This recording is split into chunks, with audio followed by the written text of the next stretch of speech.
I'd like to introduce you to Urson Russel. He's the president of Patriot Force California, a grassroots organization that works to restore election integrity by educating citizens on how their elections are run in California, along with informing them of their civic duty to preserve our republic, not democracy, republic of government.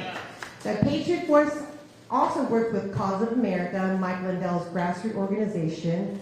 I forgot to mention that's who I work with too. That works with various networks in other states across the country. Urson is not paid to work on elections and is a volunteer like countless others, donating their precious time to help educate with training, mentoring, and his leadership skills, I being one of them. He helps people across the state to understand the most effective method by which our elections can return to being honest, transparent, accurate, with nothing left to trust. So with that said, Urson Russel.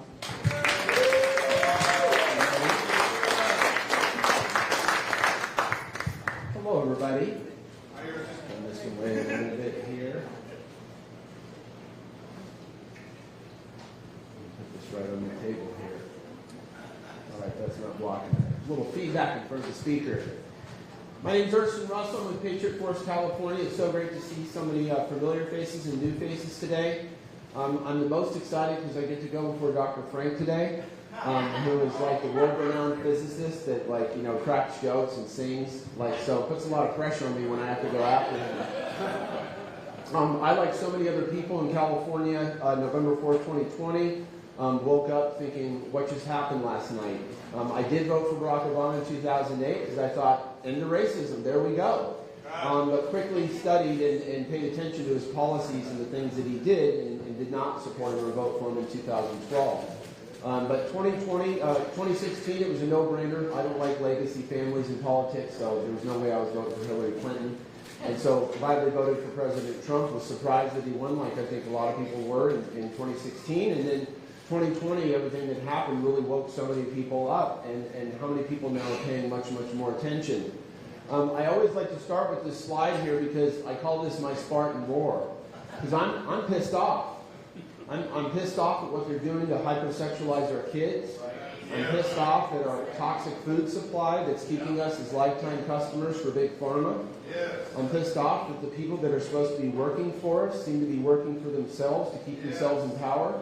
And I know a lot of people feel like that in this room, but we've got to get other people to be aware of that.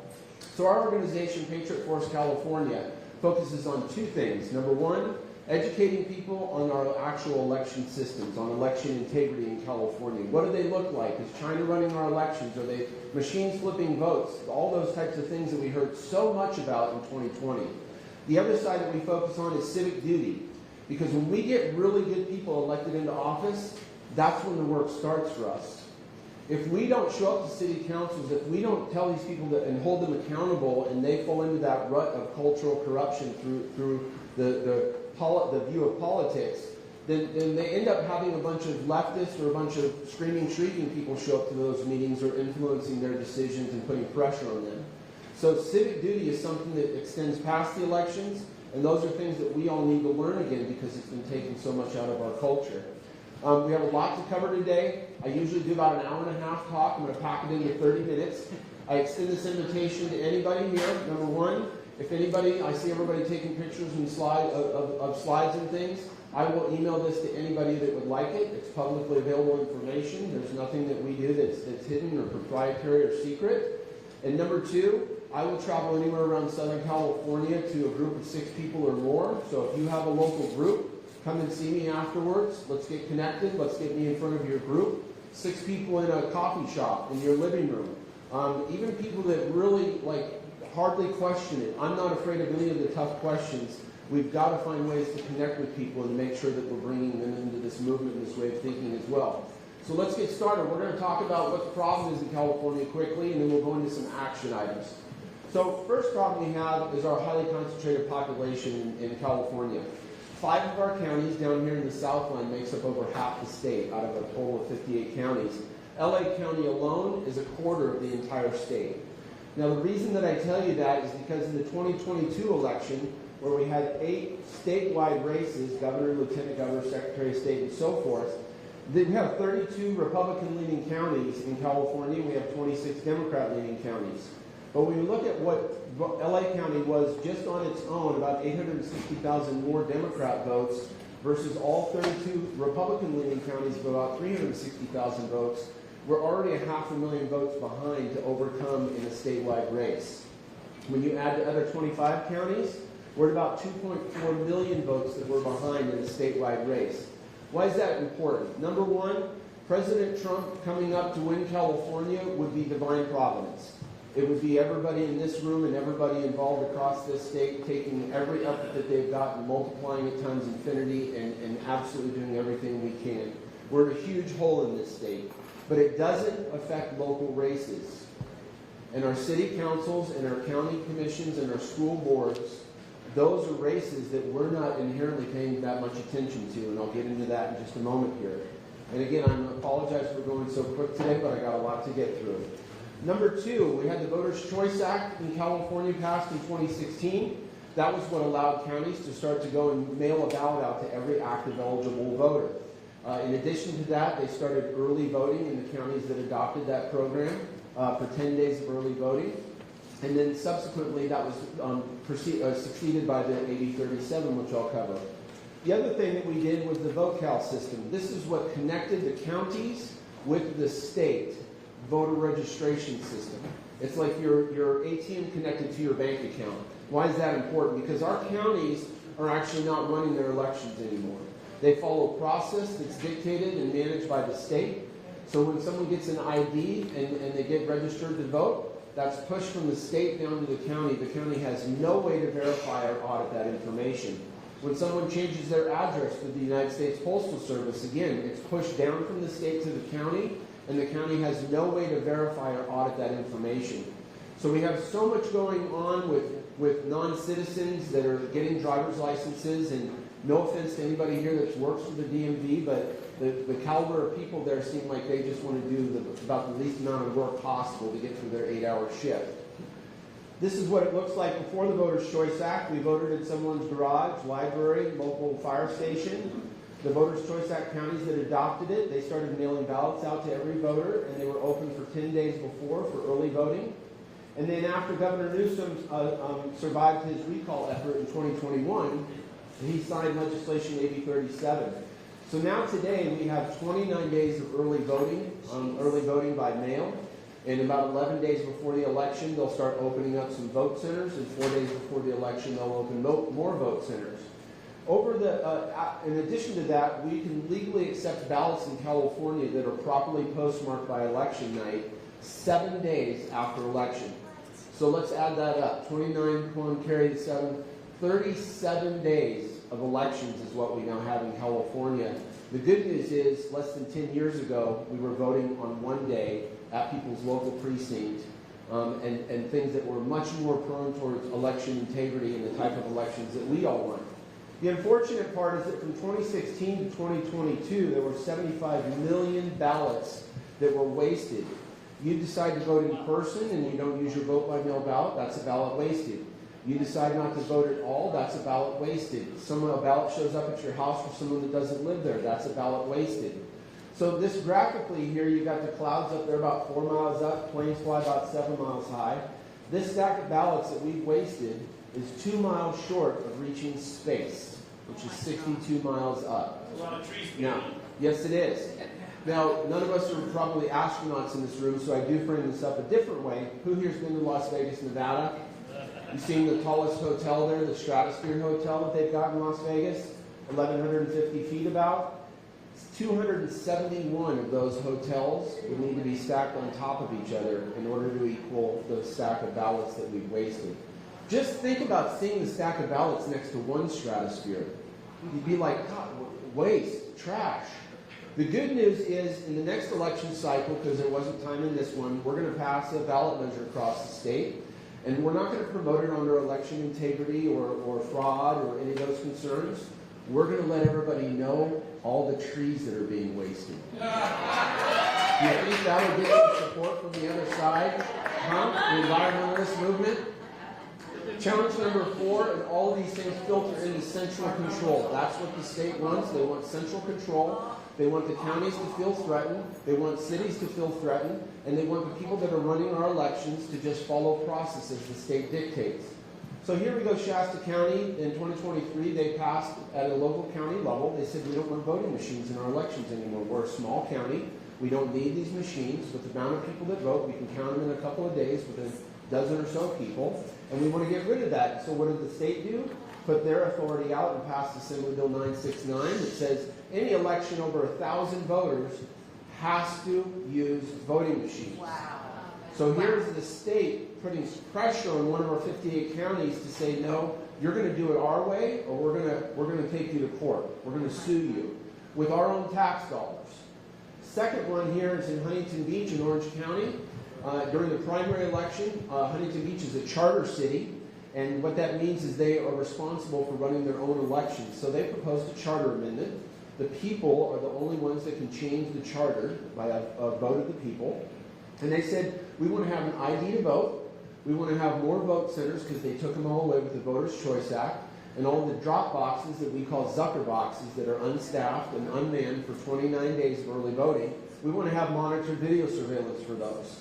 So that's what they wanted to do for their local people, and by a 7-point majority, the people of Huntington Beach voted in favor of having that. Immediately after that, the state files a lawsuit against Huntington Beach. Dave Min proposed legislation in the state Senate that said any city, even a charter city, cannot require ID to vote in their elections.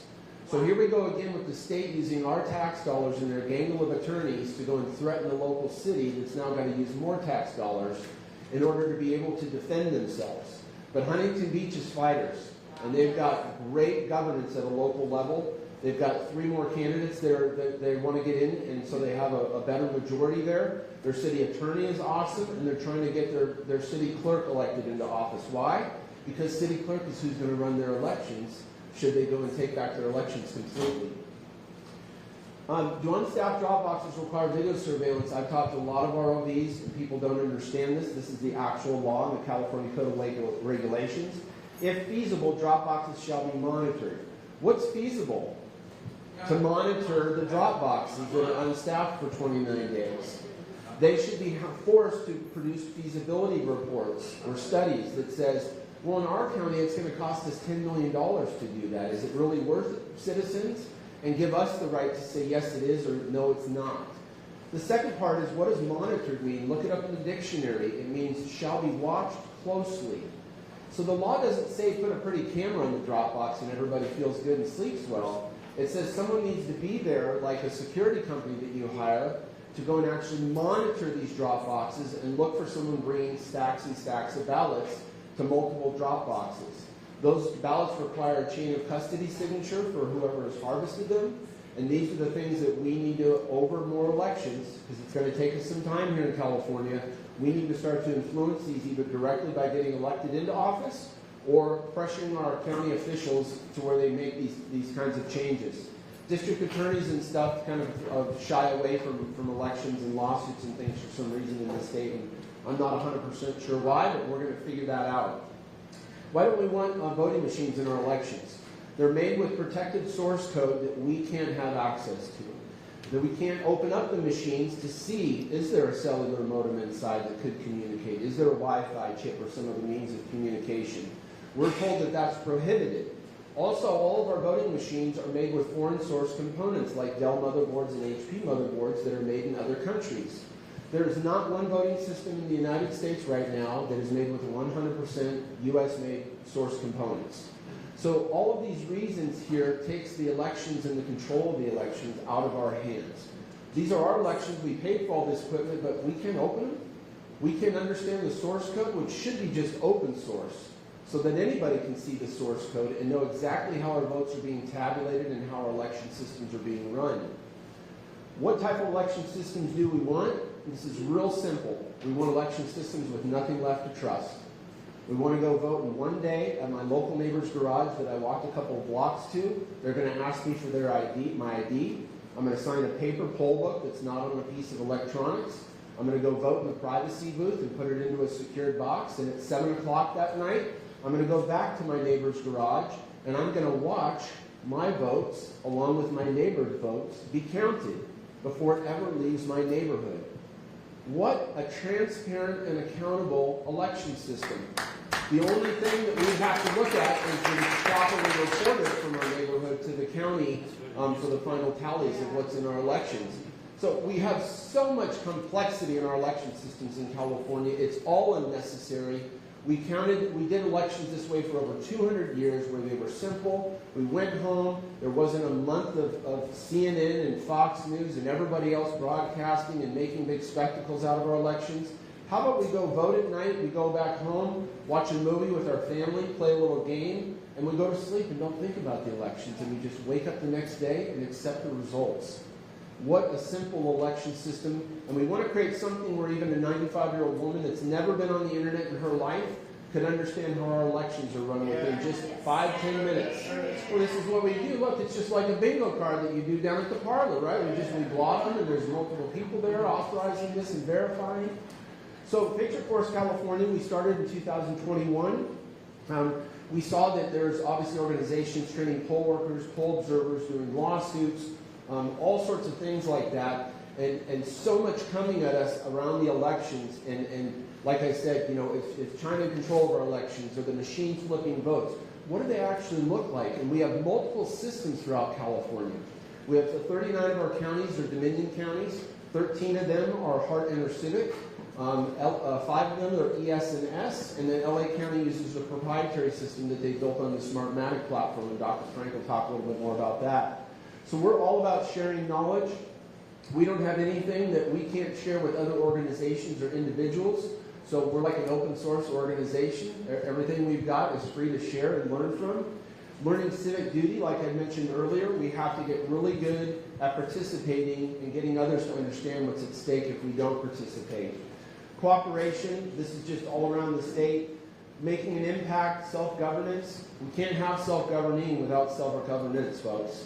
If we're not involved and we're not in part of that governing body and solution, then someone else is going to be making those decisions for us, for our health, for our family, for our kids, and so forth. So we've got to get back involved. And then working together. These are two very important parts of our California Constitution, not the United States Constitution. Article 2, Section 1. Article 2 is for voting in our California Constitution. Article 2, Section 1, the very first sentence. All political power is inherent in the people. Is anybody confused? This is the power we have, but we're not wielding it. And we have to get really good as Californians and as Americans to go in, and instead of asking for permission, we need to demand compliance. And I don't mean pitchforks and torches yet, thank God. And I hope that we don't ever get there. But when they say, oh, well, you can't have that, what law are you citing that specifically says I can't have it? Because if it's not specifically stated I can't have it, then guess what? I'm allowed to have it. And that's the way our system works. And then this other one, Article 2, Section 2.5, we have a right to have our ballot counted. Well, you're not watching your ballot be counted when you use our current systems. It's either going into a secured box or a master tabulation room somewhere. But guess what? In the system I just explained, if you go back to your neighbor's garage after 7 o'clock, you can watch your ballot be counted. Transparent, open, in front of you, as clear as it gets. So we have that right, but we need to come together and make sure that all the elected officials that are supposed to be working for us know that we have that power. So that's what you need to know as far as some of the challenges in the state. And again, I get into some more details in depth if you come talk to your organization. What can we do about it? 3 main things with the pillars of everything that this builds around is first, building community. We're doing that here today. I'm getting to meet a lot of new people and faces I haven't seen before. And this community is awesome. Let me tell you something. We all have friends and family and things that are a little questionable or just outright on the wrong side of the spectrum, right? And if stuff gets really difficult, we're all looking each other up. Because we know that this community loves this country, loves God, and will do anything to defend these rights that we've got that were given to us by the amazing founders that we had. So building community, educating each other, we're doing some of that today, but boy, oh boy, we have got to get more and more people understanding our elections. There's no reason for these complexities, and we've got to get back to something that's just very, very simple. And I'll meet with anybody's ROV across the state. If they have issues with speaking with their elected official, I'll get on a Zoom or drive there and make sure that they've got good representation from someone that's been studying these election systems for the past few years. And then staying committed. That is something that's tough to do. We all have kids, families, businesses, leisure, travel, all of these things. That's the American dream. Work hard, play hard, right? It's been keeping us busy. But now we've seen the consequences of that in a very short, brief period of time. And so it's taken them over 100 years to get to where we are today, everybody. But what have we clawed back in just a few?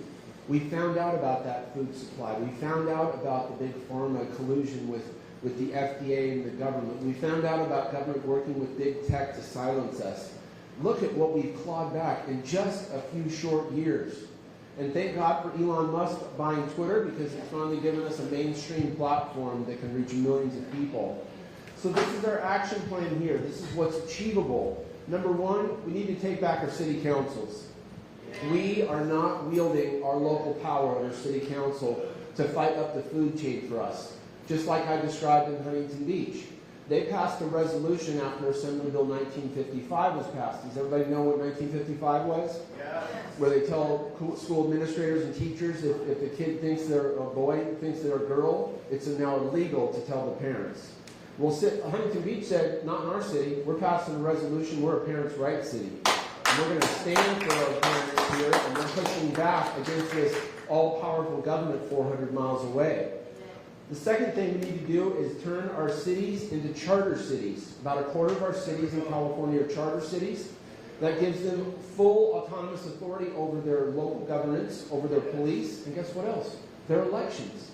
And so Huntington Beach is a charter city, and they have now changed that and adopted that into their charter that's going to allow them to have ID to vote and the other things that I talked about earlier. We need to get more and more cities to become charter cities and to take a stand for us. And we're going to go after the election and start finding the other 9 cities that I have in Orange County that are charter cities and saying, this is what we want you to do. We want you to do what Huntington Beach did. And if you don't want to do that, we're going to start a recall campaign against you. Right. And so remove them from office. And if we can build momentum around that strategy between elections, you'll see the weak ones start to fall off the moment you even mention that you're going to go and recall them. Because they don't want the pressure, they don't want to be in the spotlight, they don't want to be publicly exposed. Number 3, demand more from our elected officials. This is demand compliance versus asking for permission. And this is something that we're all waking up to more and more, and we've got to get really good at it. That's by understanding our laws and knowing the way that we can get to a point of understanding and get these elected officials into a smaller and smaller and smaller box where they have nowhere else to go.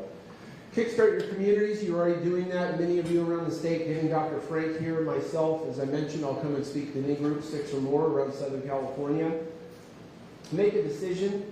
This is my dear friend Jan Averill. She's from up in the La Habra area. We just did an event that she put on Thursday in the City of Industry. We did some knocking on doors all around the state for the national change of address anomaly a few months back. She lives in La Habra. She drove all the way to Whittier to participate in knock on doors. She's 88 years old. So make a decision. Make a decision now. Talk to that clerk at the store when you're checking out. Hey, are you registered to vote? Now, I'm not the most outgoing person, and that's a little uncomfortable for me, but we all better be a little uncomfortable now before we get a lot uncomfortable later. And the things that Trevor was talking about, that scares me out of sleep. Well, think about our country going through something like another civil war or a Great Depression. Nobody living today remembers what that was like. And those are the things we need to be fighting for now and taking a stand to help make sure that we avoid. Learn our laws. Who here is taking a Constitution class? Okay, by the next time we all talk together, by the next election, every one of you needs to take a Constitution class. Hillsdale College, you can do it online. It's an extraordinary program. I like the in-person more because you get kind of the interaction. But I'll have a Q&A at the end. Well, no, this goes on for just Constitution classes. You can go on Douglas V. Gibbs, Mr. Constitution. Yeah. Online classes as well. There's a lot of opportunities out there. But again, I like to do it in person if at all possible, if you've got something happening locally. So this has really been a contentious subject in this election cycle. We're going to vote like the Democrats do. We're going to bank the vote. It's too big to rig. We're going to ballot harvest. There's a few issues with this. Number one, we're not willing to cheat. And I'm not going to say that the Democrats are willing to cheat. We have non-governmental organizations that are out there, if you saw 2,000 Mules, that want to get one party in power because they can manipulate and control them. And so those are the things that we need to be made aware of. So this is what actually is voting in person looks like. What is your voice worth? Mine's priceless. You couldn't give me enough money to get my ballot out of my hands. It maintains my chain of custody. I'm walking it in there. I'm going in to vote. If someone else had cast a ballot for me, either on purpose or mistakenly, I get to find that out. That's my vote, my voice. It's priceless to me, and I'm going to exercise my civic duty to be able to go in there and protect my civil rights. It promotes election day versus election season. We don't control the information warfare machine in this state. So if we have a majority of people voting by mail, then when we go to change that and do, say, a statewide ballot measure, what are they going to say? But 63% of people are voting early. We can't disenfranchise those people. So voting on election day turns those percentages closer towards something neutral that will help us win when we ultimately decide to make that change. Voting early allows cheating more easily. I'm going to let Dr. Frank get into more details, but it's publicly available information with every ballot that gets turned in. Anyone can go and see who's already cast a ballot. Now, you can't see who they voted for, but if you've been a 30-year-long registered Republican, trust me, they know you've been a 30-year-long registered Republican, and they know exactly how you're going to vote. So that's vote turnout by age across California is not natural. This is how voter registrations used to look. This is Dr. Frank's slide. This is how they look now. Look how consolidated and controlled they are. This is how voting used to look. Very, very scattered. This is how centralized control now is affecting our votes in the state. This is the reality. Ballot harvesting is legal in California. We need to increase voter participation bigly. We do have low propensity voters that do not vote in every election. We need to get those people to turn out and vote. If the ultimate choice is to take their ballot and vote for it and turn in their ballot, do it. If the only thing you've got because you're a single mom with 6 kids working 2 jobs just to survive is to vote early, then do it. Get out and participate, and let's get uncomfortable over the next month and make sure we're promoting as many people as possible to get out and vote, no matter what method it absolutely takes for them to do that. We do need to encourage others to vote, no matter. We need to encourage people to register to vote and participate. We need to get very good at overcoming rejections. You know, when they say, oh, Trump and this and this and that, well, can you separate policy versus personality? We need to get really good at understanding those things, and first and foremost, focus on what's important to them. What are the values that they have? Are their kids the most important thing? Is their financial portfolio? Is their love for this country, their kids in the military? We've got to ask them questions and not try and push our ideas down on them. Get them to open up and communicate with us, and when we can find out what's important to them, we can custom tailor our message to try and make a connection and plant a seed. So we need to promote American values that represent everyone.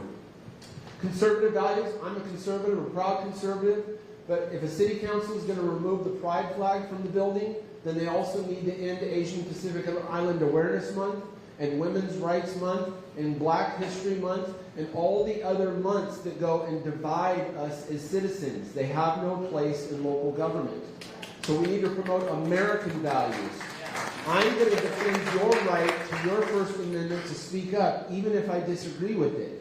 That's an American value. I'm going to silence you on the corner because I don't like what you're saying is not an American value. So we have those rights to speak up, but we've got to treat everybody as Americans. This is something we put together, and I can send this to anybody. This tells about, voting in person and versus election day, and also goes into details about if someone is told they've already voted, what are the things they can do to try and protect their rights. We have to fill out an incident report. We have to talk to the sheriff. There's a lot of things that can be done. It's not for everybody, but if your vote and your voice is priceless to you the way mine is, trust me, I'm not walking out of there with an attitude, well, better luck next election cycle. I guess I'll try then. This is all the organizations. John covered some of these, so I'm not going to spend too much time on them. God, Guns, and Government. Nettie is doing an extraordinary job networking across the state. Getting Dr. Frank, I think, about 100 presentations you've done so far in California, more than any other state. How about an applause for Dr. Frank? I mean, just giving so much to our great state of California to help save this. And so, is our country at war? Marjorie Taylor Greene put this together. It's a spiritual battle that we're in. This is the 25 different ways that she put together in that our country's at war right now between attacking our children, fentanyl poisoning, a toxic food supply, and so forth. But what really, really struck me when I read this multiple times and studying it to be able to talk to others about it, there was a big one missing. We have a society that has grown more secular and moved away from God. In 2007, it was estimated we were about 16% secular in our nation, and now today we're about 28% secular, headed in the wrong way. But I do believe we're having a spiritual awakening in this country and an opportunity to change this course and put it back into our own hands. So what is the rightful place of government? Thomas Paine was one of our founders of our nation, didn't sign the Declaration of Independence, but was one of the founders of our country. He said it best. He said society in every state, not California, Arkansas, but in like good state, bad state, right? Society in every state is a blessing. But government, even in its best state, is but a necessary evil, and in its worst, an intolerable one. Who here feels we're pretty close to intolerance if we haven't passed it already? These are amazing words that we need to live by. Our society, our community, our culture, all that's beautiful, but government has grown way, way, way too big beyond its means. So this is my commitment to you. These are the last words from the Declaration of Independence. 56 brave men that signed this document in a time of turmoil and fought back against the greatest military power in the world at the time.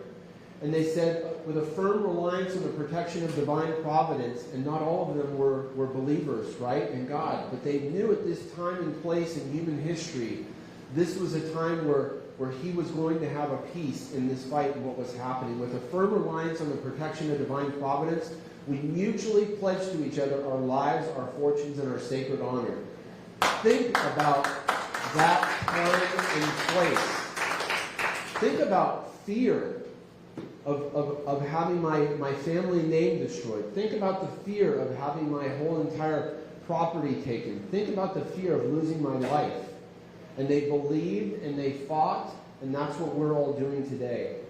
So, if you'd like to support us, we don't have a lot of expenses, but we do buy a lot of voter rolls, and we print a lot of paper and get out educational materials and things. So, you're more than welcome to support us if you'd like. And again, please come up, introduce yourself. Let's get connected. Let's get out to your local neighborhood community. I'm going to be coming to Long Beach here in November with Sandy and her group. And I've got a lot of other presentations as well. Thank you all so much for some of your precious time today.